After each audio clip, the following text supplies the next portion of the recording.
তোমাকে আমার ভারী ভালো লেগেছে। হ্যাঁ গো, তুমি কি এখানে থাকবে কয়েকদিন এখন?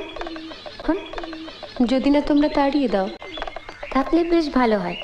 ওই আলমারির কোনো ইংরেজি বই আমি পড়তে পারি না, তুমি থাকলে অন্তত পড়ে শোনাতে পারো। আচ্ছা, এই যে বললে বিহারীবাবুর সঙ্গে তোমার বিয়ের কথা হয়েছে, হ্যাঁ, সেটা হয়নি বলে তোমার কোনো আফসোস হয়নি? ওমা, আফসোস হবে কেন? ভগবান যা করেন মঙ্গলের জন্য। তাই বুঝি করতেই বিধবা হলাম, সেটাও মঙ্গল? সত্যি? কেন যে অত ইংরেজি পড়তে গেলে তুমি?